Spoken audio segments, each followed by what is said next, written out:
Hi, everyone. I'm attorney Donna DiMaggio Berger, and this is Take It to the Board, where we speak condo and HOA. My guest today is unlike any other we've had on the podcast to date. After spending nearly 20 years in corporate America, working for and leading Fortune 1000 organizations, Shelly Tygielski decided to stop following that path and started following her lifelong passion, mindfulness and meditation. She began her new journey by teaching free meditation classes Sunday mornings on Hollywood Beach in Florida. What started as a group of 12 friends grew into a community of more than 15,000 in 2 years, a group that came to call itself the Sand Tribe. Shelley has created a number of initiatives that are committed to driving real social change that we're going to discuss in today's episode. She was honored by CNN Heroes in 2020 and was featured on Oprah Winfrey's series, Good People Doing Great Things. Shelley is a student of the Shambhala Buddhist tradition and is certified in MBSR, which is Mindfulness-Based Stress Reduction. She's been referred to as one of the most powerful women in mindfulness. Shelley received her undergraduate degree from the University of Miami and a master's degree from Columbia University. So Shelley, welcome to Take It to the Board. Thank you so much for having me. I really appreciate it. So, Shelley, I did a lot of research for this episode, and there is so much out there about you because of all you've done. I want to read through this list. So you've been described in the following terms: mindfulness teacher, community organizer, philanthropist, author, self-care activist, public speaker, former corporate executive, mother, wife, sister, daughter, friend, skater girl, and mind ninja. So I'm pretty familiar with all of those terms, except the last one. You have to tell us, what exactly is a mind ninja? So a mind ninja was actually a term that was coined by my friend, mindfulness teacher, meditation teacher, David G., who many people may be familiar with for his work and books that he's written. And essentially, it's a person who is familiar with the inner workings of their mind and able to bend or manifest certain realities. That's how he describes me. So he said, "You're a mind ninja. You have this like really quirky and talented ability to be able to, take something, like intently focus on it, really be completely, dedicated to it, not just physically, but also spiritually, emotionally, and mentally, and kind of make it happen." So that's what a mind ninja is. There's a book with that. Is it called The Promise or The Rule? I remember reading a book about that kind of manifestation, that whatever you put out in the universe, whether it's negative or positive, can come back. So very, very interesting concept. Thanks. Yeah. I think the book was touted actually by Oprah Winfrey on her show. It was called The Secret. That's it, The Secret. In my own personal opinion, humble opinion, it may be a little too, hokey for me, but what I can tell you that isn't hokey is that, getting to know kind of the inner workings of your own mind and being able to really understand and label your thoughts and your feelings from a place of curiosity and from a place of non-judgment actually can really help us in our interpersonal relationships in life, in the way that we show up in the world, in the way that we show up in our communities. And I know we'll get to talk a lot about that today. Yeah, and there's just so much growing interest around that topic about getting to know your inner thoughts. I said in the introduction, Shelley, that you were firmly ensconced in the corporate world for years. So what were the various roles you played in the corporate arena? Well, I worked in the residential property management industry for many years, actually started in 2008. Many of your listeners will remember the Continental Group, which is not around anymore. I mean, it is around, but it's named something different now. And I really learned a lot about the industry and the inner workings of the industry. And from there, I went to work as the president of a security firm that is in South Florida that has thousands of employees. And I left that world behind in mid-2016. I had a growing, just dissatisfaction, not necessarily per se with like the corporations that I was working with or the people that I was working with, but I think it was a very much deeply a personal dissatisfaction in that I think what I thought I was going to do when I was in school, all naive and just idealistic about the world and kind of my role in it and how I can help to create, changes in the world on a greater sort of scale.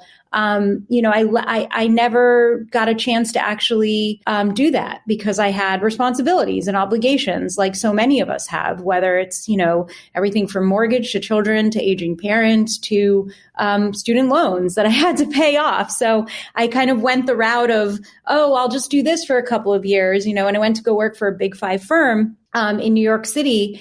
And then I guess fortunately or unfortunately, I was very good at what I did. So I just kept, in spite of myself, rising up the corporate ladder, all the while becoming more and more and more dissatisfied, and just realized as I reflected and sort of had this, I guess, pre-midlife crisis, because I wasn't exactly at midlife at that point, but I tend to like to do things a little earlier than most people anyway. But I had like a pre-midlife crisis where I was just, looking at my life and sitting in that corner office and running a company and thinking to myself, like, is this it? Is this as good as it gets? Like, this is going to be my life now, and it just felt very empty to me on so many different levels. And I also realized that I had amassed so many things like, tangible things that I didn't need in my life, like, why do I have all these things, and the things that mattered the most to me were the things that I was able to spend the least amount of time with or on. And that just, that mathematics didn't add up in my brain. So I realized that I needed to start subtracting things in my life and making big moves. And it was very scary to do it. It was very scary to leave the corporate world behind and to leave my title and my pedigree, because, when you introduce yourself to people, normally they say, what's your name? And what do you do? What do you do? Right. And it took me a while because I used to fumble around I used to be a corporate executive. Like I would have like this whole elevator pitch just to kind of like try to, remind people or maybe myself of my own self-worth, right? Or inherent worth. And now when people ask me, if they ask me that question, my response is, well, I'm just a good Samaritan. And then that leads to a conversation. Yeah, I was going to say that must open up the door to, what do you mean by that? Do you walk around with, defibrillator machine on your back? Or, but it's funny because, real lasting change is scary for so many people, right? You just laid it out there. People want to change. A lot of people want to change, but they've got to pay the mortgage. They have other commitments. Was there one specific event that you finally said, was there the final straw, the proverbial straw that broke the camel's back, where you said, you know what, I'm doing this? And it sounds like you had thought about changing for a while before you actually said, I'm going to leave, the corner office and do something else with my life. But was there any specific event, Shelley, that was like, okay, this is it? Well, yeah. So I had been thinking about it for a really long time. And while it does sound like a Hollywood movie and super romantic to be able to say, I just tendered my resignation and I walked out and I started my new life, you and I both know that's not how things work. So, you have to be really thoughtful about a lot of things and think about like, well, how am I going to pay the mortgage? How am I going to continue to pay for private school for my kid? And how am I going to send my kid to college? And all of these things that you worry about. And so it was really a process, that I started to, over the course of like a year or year and a half, really start to sort of peel back the layers, reduce, save, think about other big decisions that would be made in the future. Things like selling my house or reducing the size of my house. Instead of having 2 cars, maybe only having 1 car, like just specific things that I think were really incredibly tangible from a financial perspective. But that was one part of it. But I think, if we're looking for a sort of one seminal moment, the one seminal moment was really, I remember this very clearly. My son was in his first year of high school. I was driving home from work. It was a late night. There was a board meeting or something that I had to go to. It was a very late night. And I, of course, hit traffic coming from Miami to Broward. They were like putting up the HOV lane or something. So I was stuck in this horrible traffic. And instead of it taking me like 30 or 40 minutes to get home, it took me like 2 hours to get home. So by the time I got home, I was so wired and so angry and so exhausted, knowing that I would have to wake up the next morning and do this whole commute thing again, right? And just rush. And I just, immediately carried that energy into the house with me rather than like sitting and just saying, okay, let me just kind of like take a moment to myself before I rush into the door. But at that point I was like, I want to make bedtime, or I want to like at least be able to see him before he goes to bed. So I ran into the front door and I, remembered he was sitting like having cereal or something like at the kitchen table or the dinner table. And my son looked at me after I just complained and vented about how terrible my day was and traffic was terrible. And then, we do this. We sort of just think we just explode when we come home. We just like sort of try to get rid of all of that energy. And we sometimes don't realize how it affects the other people in our household.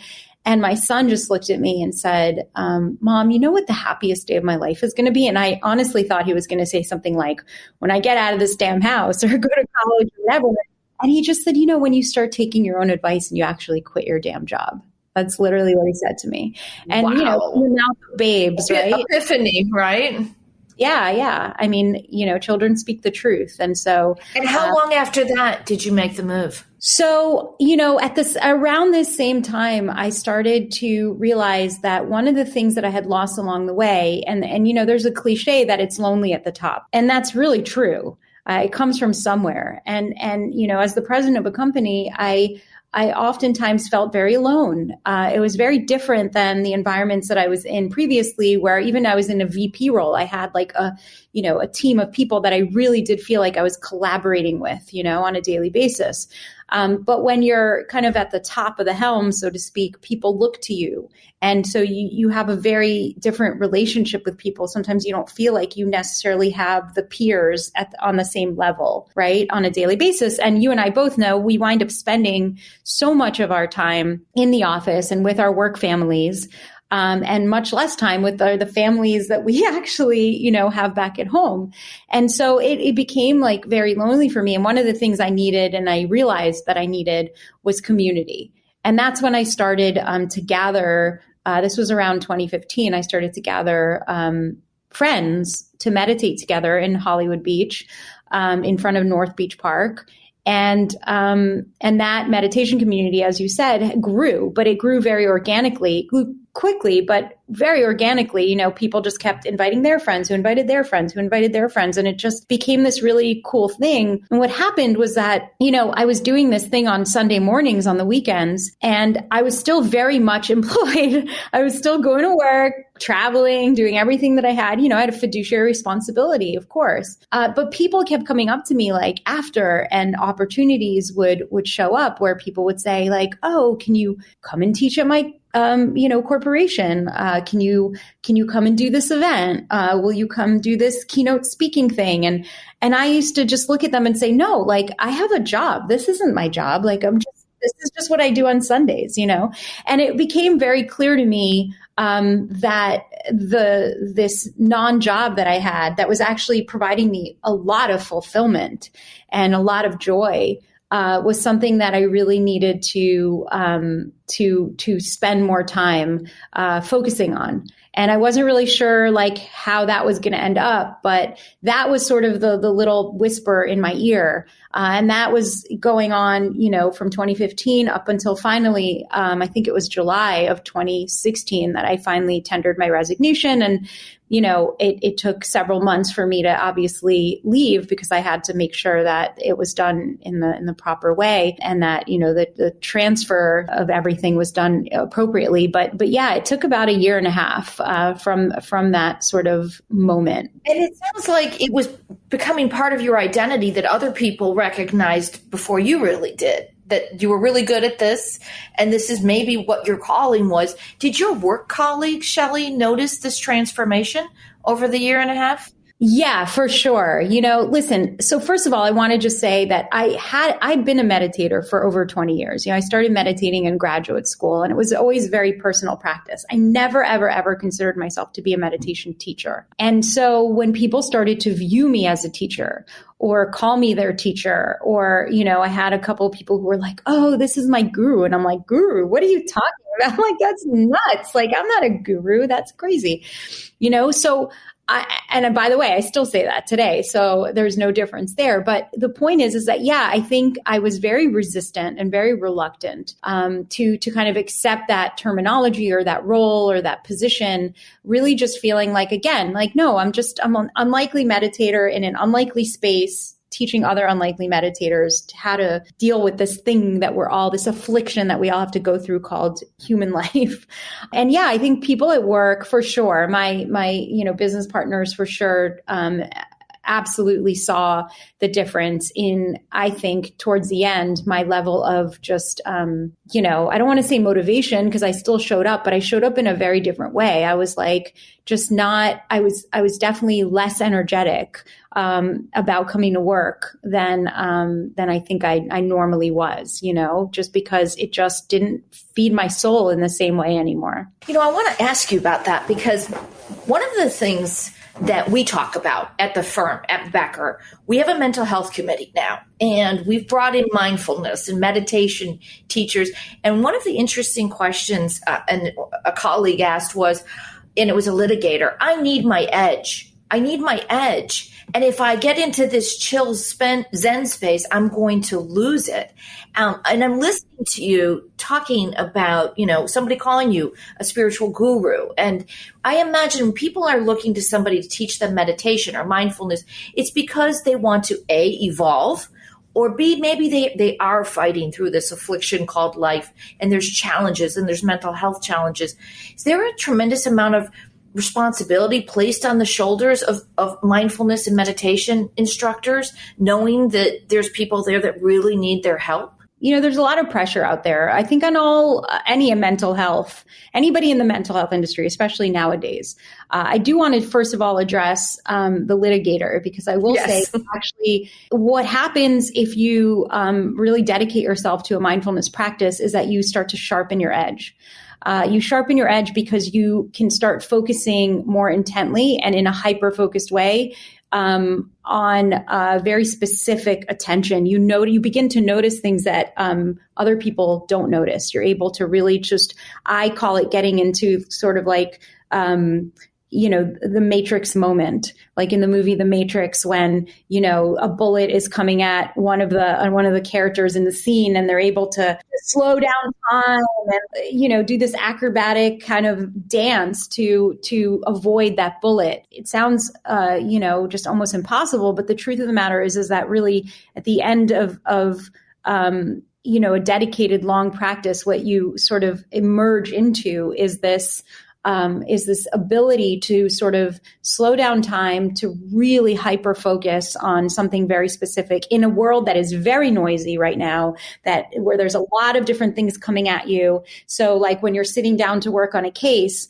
or you're sitting down to write a brief, or you're doing something, you're actually, so distracted because people are knocking on your door. You have emails, your text messages go off. You get a phone call. There's like just always noise around you. So to be able to actually like hone in on the task at hand, at what you're actually working on, is incredibly important. And that's why, the Army is using mindfulness now, because they want to make sure that they're the soldiers and our very best, the people that we put on the front lines, are able to hyper focus on the task at hand, which can become very rote sometimes, and it can become repetitive. And so our mind just naturally wanders off, because that's what it does. So we learn how to bring it back and how to focus the attention once again. But I think there is an enormous responsibility. And I think part of the problem is that, we live in an age where people want quick fixes, and they don't want to put the work in. And mindfulness is not a quick fix. It's really not. And sometimes in mindfulness also, when people get quiet, they think, oh, I'm here to quiet my mind and eradicate all thoughts from my mind and stop thinking. And that's the exact opposite of what mindfulness does, right? We can't eradicate thoughts from our mind. A human being has anywhere from 30 to 60,000 thoughts a day. And about 80% of them are repetitive thoughts. That just waste our energy. Think about how many repetitive thoughts you might have a day, right? Especially if you're somebody who's tends to skew on the neurotic level, where you're just like, did I shut the light off? Did I turn the engine off? Did I turn the stove off? All of those types of thoughts over and over again. But I think the point of the matter is that, what we can do is, as mindfulness instructors, is work with people to incorporate mindfulness into real life, into the work or the way that people live on a daily basis. Because I think people think also that, oh, I have to sit for 20 minutes a day, or I have to do this. And the reality is that, no, you don't. Right. I have to be in a completely calm space in front of my little temple and all the distraction. Let's take your example, Shelley, when you just a few minutes ago. Can you be mindful driving home in that commute after a full day's work? Mindfulness is meditation off the cushion. That's the way I explain it. So mindfulness is meditation off the cushion. It's about creating micro habits and spaces. I call them mud rooms. So think about it this way, right? So before you go from one meeting to the next, can you imagine that there's this mud room or foyer or what have you, where you're literally not carrying the energy from one meeting into the next meeting? Can you do a 60-second reset and just do, a 4-7-8 breath, which is 4 inhaling for 4 into the nose, pausing for 7, exhaling out through the mouth for 8, and do a few cycles of that, which has been proven to, regulate your vagus nerve and just kind of get you realigned again so that you're not carrying that mud with you into the next meeting. If I had done that before I walked into my house that day after that horrible traffic, and, I would have reset myself. I would have kind of been more present. And I definitely would have realized, I don't want to bring that mud into my house, right? Why would I want to do that? And I think that, that goes too for board members. I think, having attended many board meetings, that a lot of that energy, people it's so charged sometimes. People come into those rooms and they're ready to fight, they're ready to, and wouldn't it be so cool if at every board meeting before the board meeting started, people just took a mindful moment together to arrive, and just say, hey guys, why don't we all do a breathing exercise together? I was just thinking the same thing. I've been to a ton of board meetings and they open with the Pledge of Allegiance, a lot of them, which is great. But also, what if even midway through, to your point, we took a breath, we took a mindful cleansing breath. I know it sounds woo-woo, but there's so much conflict right now in society as a whole. And we're just seeing that magnified in so many of our community associations and over sometimes trivial things, could be, somebody got too close to you in the elevator, or it's a parking space dispute, or somebody's, playing the music too loud. And this is not to minimize what that feels like to the people experiencing it. But I think everything is just ratcheted up so much. And if there's any tools that we could provide, I love your idea. You have any more ideas? Anything we can do to kind of chill out our community members? Yeah, listen, I used to start board meetings that way, like my own board meetings, right? I used to start our meetings for work that way. I would try to sort of bring what I could in a non-woo-woo way, because everything that I'm offering up is scientifically backed and proven. And so, it could be introduced in that manner to board members, to the residential community at large, so that people don't feel like, oh, now you're pushing, Buddhism down my throat, or right. But rather, it's really just taking a contemplative moment to arrive, and people can just close their eyes and do nothing. People can do a breathing exercise together, but I think it just creates an energy shift in the room, or to put it in more non-woo ways, it just helps people sort of calm down and regulate their nervous systems so that they can not be as triggered, right? Because when you say, oh, not to minimize the fact that somebody taking somebody's parking space is, I don't want to make it sound trivial. And the reality is that when we look at it from a 50,000 foot level in the scope of life, it is very trivial. What you don't want to minimize is not that the parking space is not trivial. You don't want to minimize the fact that the way it makes that person feel, the way that individual is reacting to the situation is trivial. That's what you don't want to minimize, because you don't know what that person's been through in their life, right? They may connect the fact that somebody is parking in their spot to their own self-worth, or how somebody treated them when they were growing up, or how, their ex-spouse treated them, or what have you. I mean, people make connections based on their emotions to things that have nothing to do with what's happening in this moment. So I think if we can bring people back to this moment, it's a really big deal, because I think people then realize, oh, wait a minute. I'm not being chased by a saber-toothed tiger, and I'm not, being yelled at by my father, and I'm not, going through this experience that I went through that stuck with me and created this default mode in my brain, but rather I'm here and this is the situation, and I think I'm overreacting a little bit. So that's the goal, I think, to explain to individuals, whether it's, in the office or whether it's people, in communities, is that the purpose of meditation is twofold, for me, at least anyway, right? The way I explain it to people. It's to first and foremost shift from a reactive mode, which is very unconscious, right? When we react to something, it's automatic. It's a default mode. It's what happens. We immediately go into that fight, flight, freeze, run mode, whatever it is. And it's familiar to us. And so this is how we respond. This is who we are. This is how we react. I've always been this way. You've heard those terms before. And it's making a conscious choice to move to response mode. Because in response, we have a choice. So there's a very big difference between reaction and response. And that's where the shift can happen in just 60 seconds. And the other thing is that, I think also people think, oh, you meditate so that you can become more comfortable with what's happening in the world. And the truth is that that's also not the case.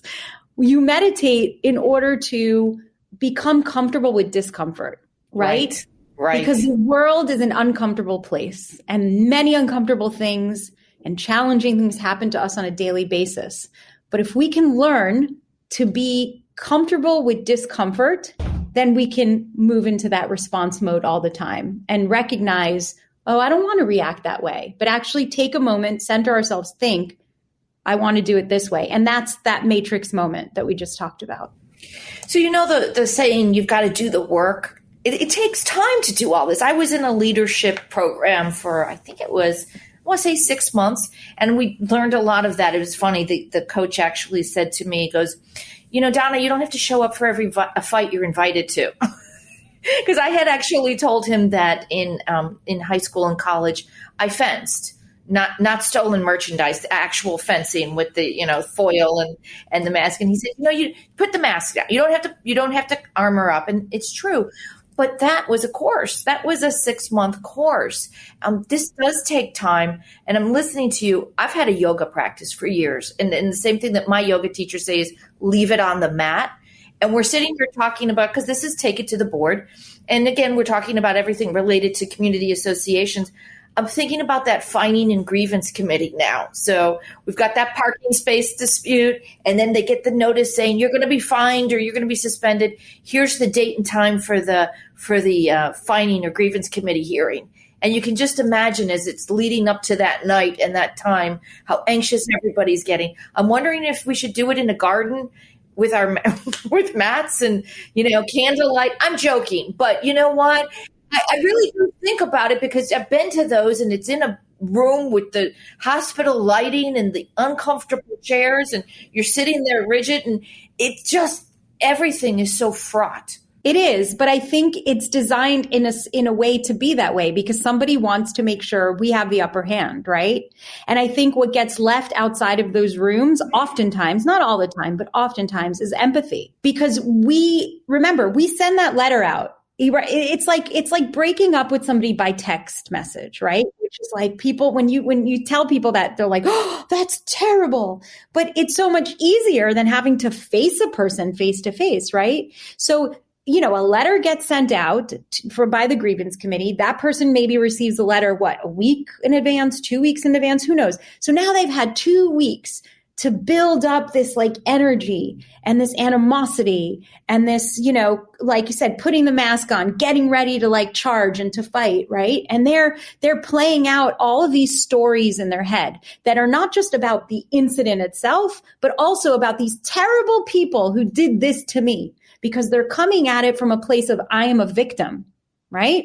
I'm a victim, as opposed to maybe I did something wrong. Maybe they have a point, right? So they're already going through this in their brain 100 times before they even make it to that room on that day with the hospital lights, right? And they get in there and they're not alone, because there's probably 10 other people who feel exactly the same way. And so what, of course, are the people on the grievance committee going to do? They're going to suit up too. Because they have to, because otherwise, all these daggers are going to come towards me. It's not me. I'm just trying to preserve, this place. The rules, right? The rules. The rule keeper. It's not me. I'm a third party. You can't blame me. And they kind of, in a way, also want to absolve themselves of the responsibility for a role that they obviously took, And I think what would be amazing is if, in those situations, the people that are sitting behind that table can take a moment to just remember that, have a little empathy. What if I had gotten that letter? How would I feel in this moment? Even if I did something wrong, even if I parked in the wrong space, even if I have, a 27-foot giant flamingo in front of my house that is. Oh, you've been to my neighbor's home, have you? Okay. Yeah, exactly. All of those things, whatever it is, can I come from a place of empathy? Can I come from a place of love?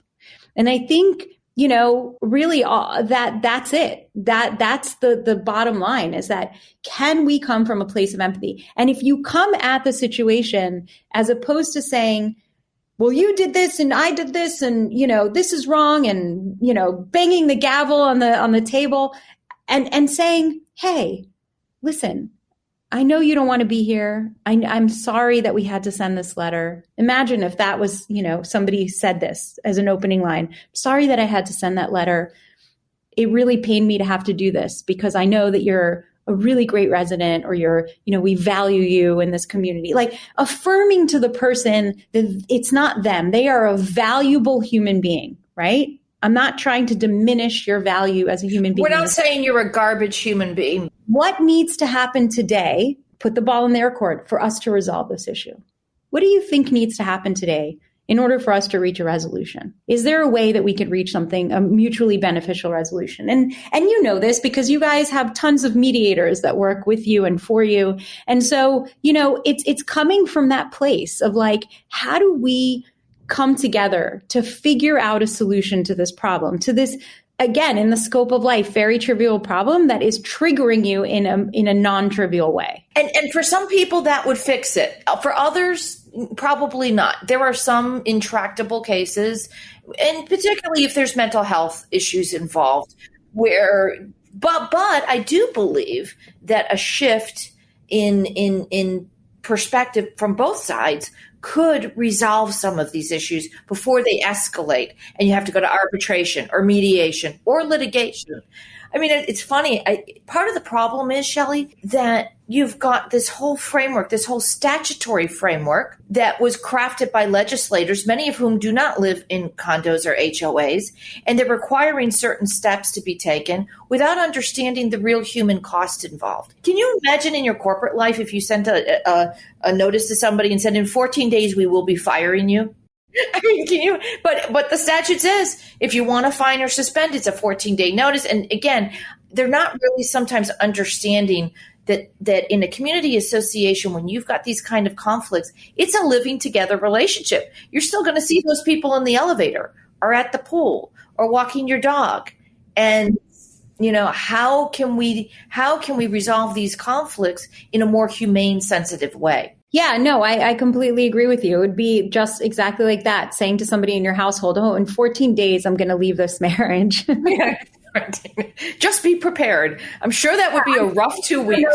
So that you're not shocked about it. So I'm giving you a heads up. But yeah, no, you're 100% right. I think part of the problem is, well, first of all, how do we try to resolve more of these issues prior to having to send a notice, right? Is there a way to do that on an empathetic and more humane and human way where we're communicating? Because I think a lot of these issues are problems of communication. People forget that. And I just think of my mother. My mother lives in a building in Aventura, Florida. And, whenever I go to visit her, I'm in the elevator and there's people of every generation, every creed, every religion, every race, like everything you can imagine living together. And so people communicate differently too. We're all coming from very different places and experiences in our life. And I think people forget that. It's like a cultural melting pot, and so we expect that things that are acceptable to us are also acceptable to other people or vice versa. And that's also, I think, where a lot of the sensitivity, sort of goes out the window because we forget that. So I think it's really a matter of like putting ourselves in somebody else's shoes and actually not forgetting that there's a human being on the other end of it.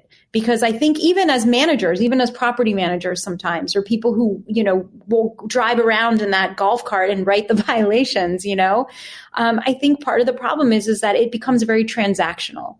And when things become transactional, we remove the human element from it. And so how do we make things human again, as opposed to making it transactional? Well, at the same time, you're running a corporation and you've got to, you've got to keep things running smoothly. But for people who are listening to us, Shelley, and think we're having just a completely unrealistic conversation here, I would say in the span of 3 months, we've heard about a manager in Atlanta who was shot and killed, and the building engineer was also shot and injured. And we just had the case a few weeks ago where the HOA president and her husband were both shot and killed by a neighbor, and it was over a dispute. So we're seeing more of this. And I guess what I would suggest to our listeners is, why not try something different? Why not try to evolve a little bit? Right. Exactly. And I think, it's something that doesn't cost money to try, right? And it's something that, could only bring good. I don't think it's something that you can, bring into a community and then have people say, well, this is terrible. People are so nice now. And you haven't waived your legal rights to proceed to litigation to get the injunction. Correct. Because you tried a little bit of a few mindfulness techniques. Yeah. And I think, it also stems from like it being at every level of that quote unquote corporation. I think it's really important that if this is kind of a shift that the community wants to create, then it shouldn't just be like the board members. It should be the board members doing something together to to figure out, okay, how do we bring more presence? How do we show up differently? How do we show up from a place of compassion and empathy? As opposed to from a position of power, right? And I think then it's about making sure that the property management company or the manager or the staff are also kind of coming from the exact same place, because it really has to everybody has to buy into it in order for it to trickle down and to like really permeate, I think, the just the personality and the energy of the entire community at large. I think those are really, really great suggestions. I wanted to touch on some of the initiatives that I mentioned in the introduction. So in March of 2020, this was just when the pandemic was really kicking off, you created an organization called the Pandemic of Love. And if I'm understanding this correctly, it paired people who needed help with people who want to help, right? People said, I need help. And then some people said, I want to help.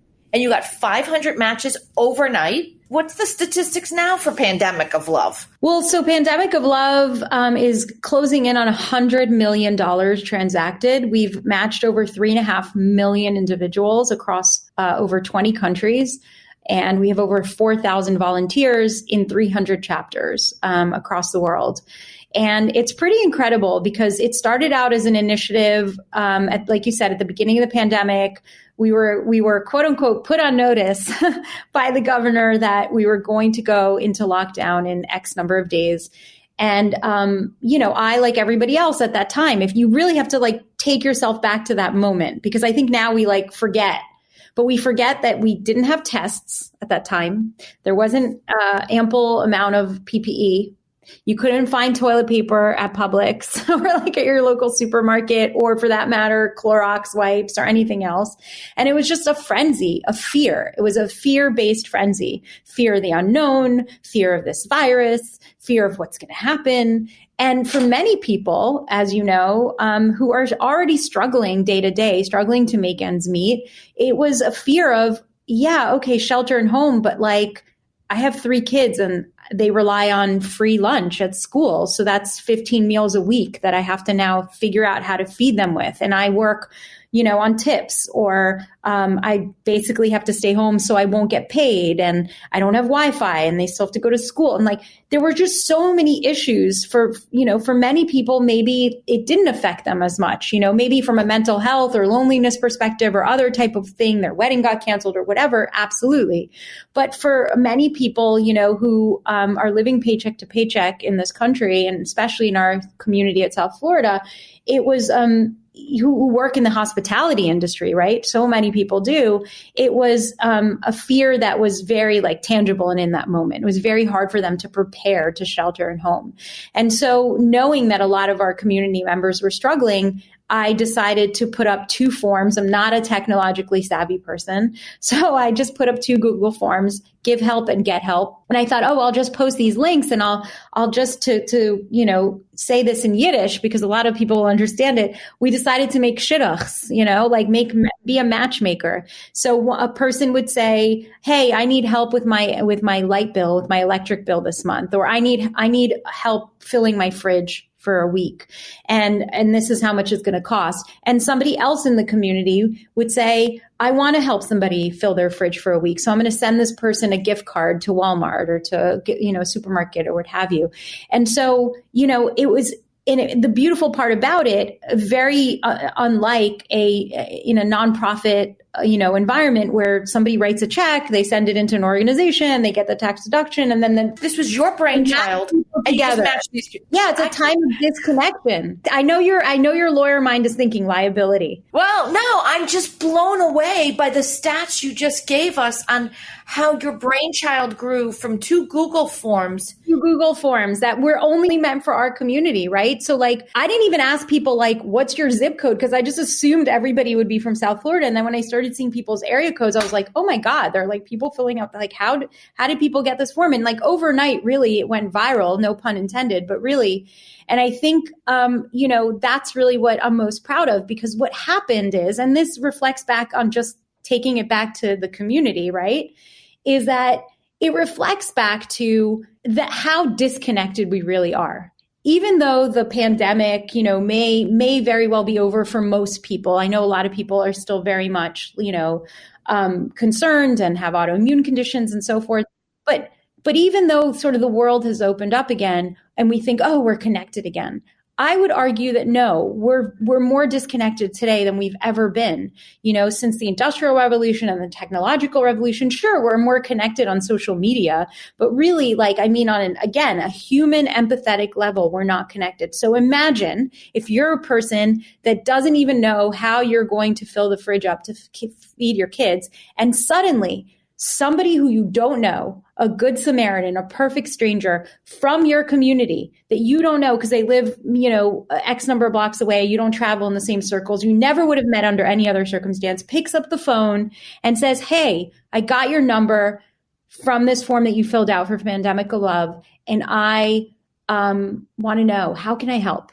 I'm here to help you. Can I send you this? Can I Venmo you money? Can I, and the act of kindness, sometimes the effect of that supersedes the actual tangible act of you helping them with whatever just knowing that somebody is out there and cares, and they have no reason to. Correct. That your life matters. Somebody sees you and hears you and affirms that you're not alone. And so many people feel alone today. That's why there's a mental health crisis in this world. So why there's a suicide crisis in this world. Proximity. That's the solution to our problems. This one word, proximity. Can we become proximate to each other? That's why I think even when we live in communities, a condo, community or an HOA or what have you, we all just return home. We close the door, we do a block party once a year, what have you. But I think it's so important to sort of just think back to the nostalgic times that like our parents and grandparents and their grandparents lived in, where if your neighbor was sick, you knew that your neighbor was sick and nobody had to ask you to take some chicken soup over next door. You just did it, right? Because it was the right thing to do. I feel like you're reading my mind during this episode. I swear to you, there's some synchronicity going on here. The reason being is I'm sitting here thinking about some of the saddest stories I've learned of throughout my 2 decades representing associations, and those involve people who've died inside their units and have been gone for days, and they're not noticed until people notice because of a smell. And that is exactly what you're talking about here, is how are we in a multifamily building and we don't know everybody? How are we in an HOA and we know the people on either side of our house and across, but we really don't? We see them every once in a while, we wave, but we don't know their kids' names. We don't know their partners' names. We don't know what they do. How is that possible? Well, I mean, I think, again, we've gotten to the point where, we live in a busyness culture. We live in a Western mentality that prizes individualism, which I think we really need to start getting back to communal living, to intra-connection, and intra-connection is a really interesting word. It was actually coined by Dr. Dan Siegel, who just wrote a book about it. I highly recommend that anybody who's listening pick up that book. And it's different than interconnection. If we're interconnected, we see ourselves as separate beings. There's you and I and this person and that person. And maybe we get together in like groups and we, but then we dismantle and I alone am a whole person.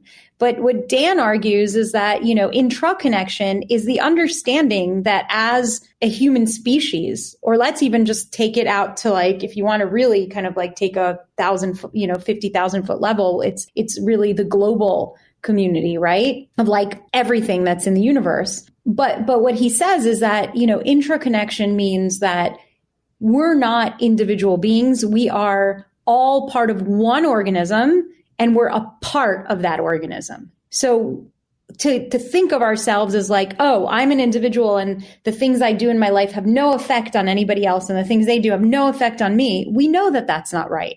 We know that's wrong. Everything we do in this world, every way we show up, whether it's something so simple like the way we hold the door for somebody, or not, whether it's checking on our neighbor who we know is elderly, I think it would be so incredible for communities to, begin to introduce initiatives where people really get to know each other, or people take responsibility for checking in on one another. Imagine that. Imagine if there are in your multifamily community, there are 7 elderly people who live alone, and they're okay with you having people in the community check in on them. I think that's going to be the wave of the future for aging in place. So in a lot of our older buildings, you've got people who moved in their 40s and 50s. They're now in their 80s, 90s, and older, and they've kind of aged in place. But the building's not set up in a way that is, supporting them as they decline cognitively and physically. I think the change is going to be in the future. People don't want to move into nursing homes. We've got so many people that are moving now into their 70s, 80s, and 90s that the setup will be in an HOA, let's say, or a building. They'll come together. They'll hire a nurse to come in or medical provider to come in once a week, take blood pressure. They'll hire a company to come in and provide meals. I think that's where we'll probably head, as opposed to putting people into the nursing homes in a way. I think we're going to allow them to stay in their homes, but we're going to have to figure out a way to do just what you said, to acknowledge the intraconnection. But you know what? You can't be selfish. You can't be a selfish person on the one hand and then believe in intraconnection on the other hand. I don't think those two go together. Whether you believe it or not, you're interconnected, so it's irrelevant. But denialism is out there. Yeah, it is, for sure. But I also think that, like you said, the tide is turning. And I think that you don't need to have everybody believe or adopt something. You just need a critical mass. And then the momentum builds. And eventually people get on the bus because they realize the bus is going to leave without them. And eventually those individuals will one day most likely need somebody else's kindness as well, because we're all aging. We're all growing old, whether you have a plan for how that's going to happen. But as you know, the best laid plans don't always turn out the way you think they will. But I think again, it goes back to empathy.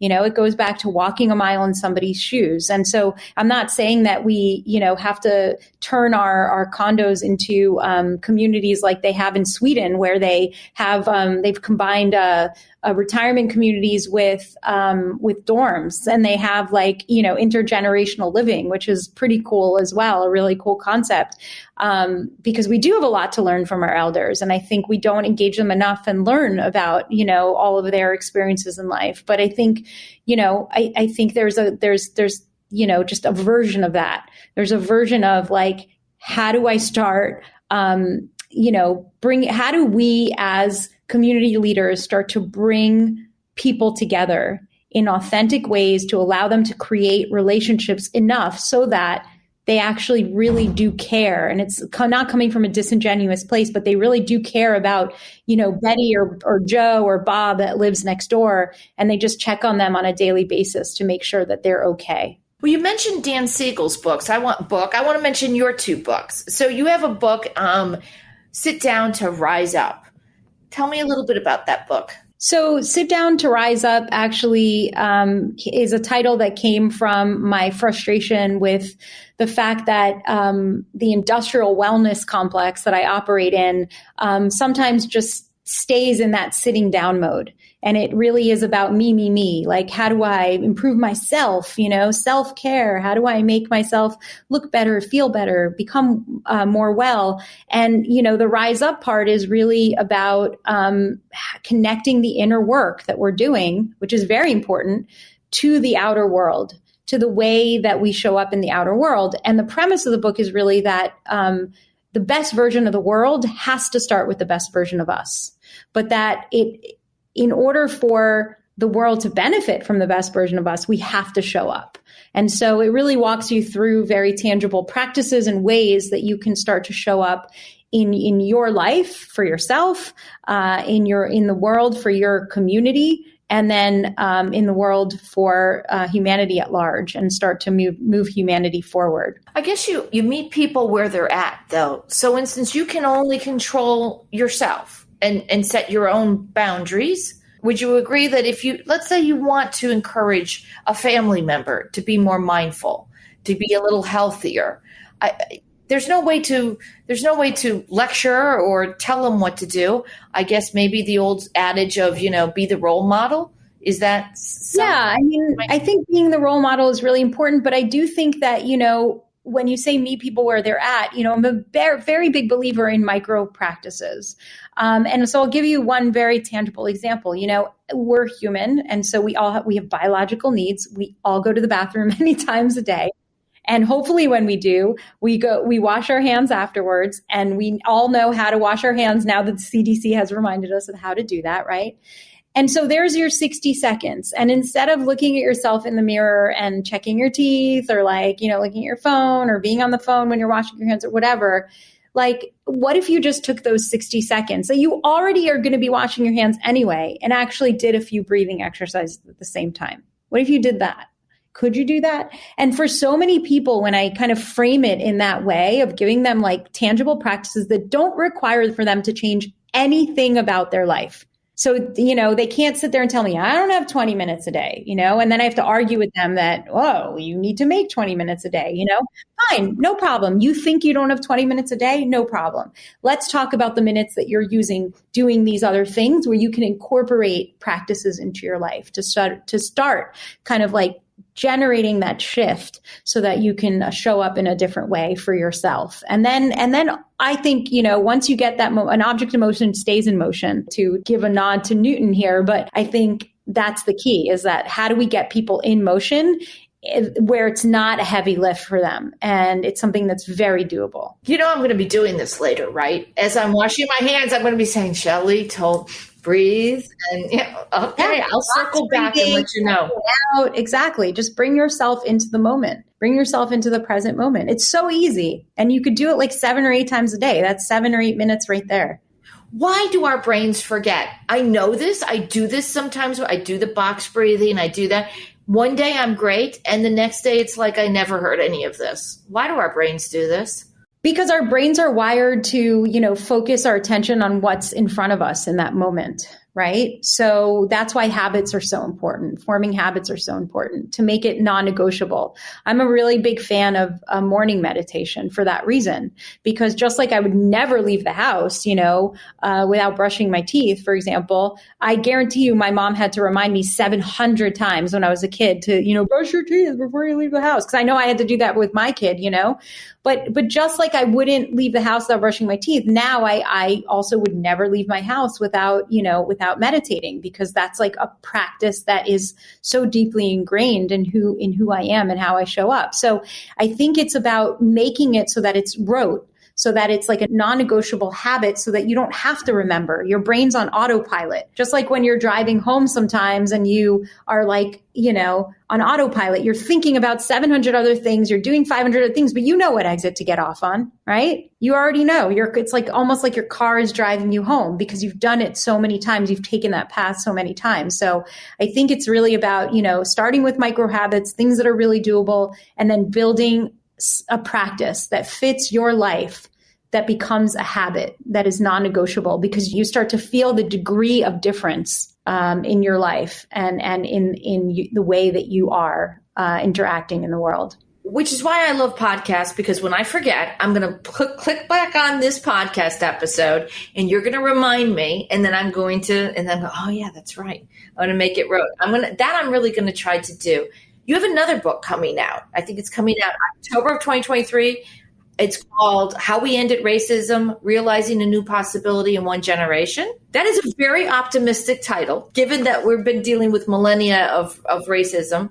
Tell me a little bit about that book. Yeah, so that book, actually, I've co-written it with Justin Michael Williams. Justin is a Black, gay, Christian meditation teacher. I am a Jewish, or I call myself a Jew-boo at this point. So I'm a Jewish, straight, white presenting, meditation teacher. And the two of us also are from two different generations, right? I'm Gen X. He's like on the cusp of millennial. And we have taught together quite often. And people are always confused as to like, how is it that the two of us, are able to teach together in such a way that it just feels like so natural, like such a perfect yin and a yang. And, it's interesting because we began to teach prior to a lot before the pandemic even started. But during the time of the pandemic, of course, with the George Floyd murder, the Black Lives Matter movement started. And there just was a lot of, in addition to the daily hardships and problems that are faced in the world with racism in general and in this country, obviously things were amplified in a very different way. And Justin and I began to think about all of the work that we had both individually done around the country, working in corporations, teaching diversity, equity, and inclusion, talking about things like implicit bias, trying to help people with the inner work. And we said, how do we combine both of these roles that we play in the world? And what we realized is that what's missing from DEI, from diversity, equity, and inclusion courses that a lot of actually even boards are doing now, right? But what's missing from a lot of the anti-racism curriculum and what people are talking about and sort of telling people when they say, do the work, is that most people haven't done the prerequisite to that work. And the prerequisite to that work is working on yourself. Again, the best version of the world starts with the best version of you. So if you're a person that is totally triggered all the time because you haven't resolved issues that are stemming from childhood traumas that you had, you're going to show up very differently in the world, or you're going to always have a lens of victimhood, right? So if you do that work, if you don't do that work and you work at a corporation where you're taking a diversity, equity, and inclusion class, it's just going to fall flat. You see the world through a specific lens. So how do we change people's lens? What needs to arise in humanity? So the book, How We Ended Racism, is not me and Justin. It's we as in all of us, right? This interconnected organism that we just talked about. And the book is written in the future. It's 50 years from now. It's written 50 years from now. And it looks at a time when racism has ended. And it looks back and says, we live in a time where racism has ended. What did we have to do 50 years ago? What did people start doing 50 years ago to realize this? And we've identified 8 conditions that had to arise in humanity in order for racism to have ended. And so, and I will tell you without any kind of spoiler alerts that all of those 8 things start with you. I was going to say, can you give me 2? Can you give me one or 2 spoilers? Sure. One of them is agreeing on how we define the word truth. What is the truth? And even in our own lives, how do we define what is true? And so things, so it's re-articulating, recapturing, agreeing on the definition of a truth, any truth, whether it's about the sky is blue or that person is tall or short or whatever. How do we agree on a truth? And there's, very specific practices and exercise. The other one is really understanding the importance, but also the difference between things like forgiveness and atonement. There's very big difference between the two. And I think a lot of times, we withhold forgiveness from people because we think that, it's affecting them. But, very well, as you say, in your yoga practice, I'm sure they talk about this all the time, but being angry at somebody is like basically, you wishing for them to drink a poison and die. I hate, as harsh as it is, it's a Buddhist proverb. But meanwhile, you're the one who's drinking that poison on a daily basis. Right. Exactly. And so I think, those are 2 of the 8. Is just really focusing in on forgiveness and atonement, how to forgive, and providing people with a roadmap and really tangible practices on how to do that and understand why the forgiveness is not for the other person. It's actually for yourself, and agreeing on truth. I can't wait to read this book. I really can't. It's a very hopeful book. I get that even from the title. So let me ask you personally, what gives you hope? What gives me hope is, believe it or not, I know that this next generation, the Gen Zers, get a lot of flack for a lot of things, again, the way that things are visually presented, right? Like, oh, I can't believe they're wearing that or listening to that music, or the same things that our parents were telling us, right, at a certain point in our lives. But they really give me hope. My son is one of them. My son is a junior at UC Santa Cruz. He's studying robotics engineering, and he just spent the summer in Ukraine, where he was working on drones, autonomous drones that he was building for humanitarian efforts to help with search and rescue and reconnaissance missions and payload drops. And, the fact that they're thinking about at such a young age, how do I make a difference in this world? What can I do that's tangible to create solutions? Is really impressive to me, because I know that at our age, at that age, I wasn't necessarily thinking in that direction at all. So my son's a millennial, and he said to my husband and I, when the war settles down, I want us to go as a family and go to Ukraine and help rebuild. So you're right. The next generations, they're just more aware of this now. And I think they're much more evolved. And they just have to keep leading the way. And there's just so much work to do. But I want to thank you so much, Shelley, for joining us. So much great information here to digest. Where can our listeners find you? They can find me on Instagram, where I'm the most active. And that, because my name is impossible to spell and pronounce, my label is Mindful Skater Girl, because I skate skateboard. And if they do want to find me online, it's shellytygielski.com. And I'm sure it'll be in the show notes, so they'll be able to spell my name correctly. And there's link outs to be able to purchase the book as well. But the book is available everywhere on Amazon, in your bookstore, in your local bookstores, and also on Kindle and Audible. Well, listen, if we can actually do a book signing for you, we'd love to do that too at some point. Thanks so much for joining us today. Thanks so much, Donna. I really appreciate you. Thank you for joining us today. Don't forget to follow and rate us on your favorite podcast platform or visit takeittotheboard.com for more ways to connect.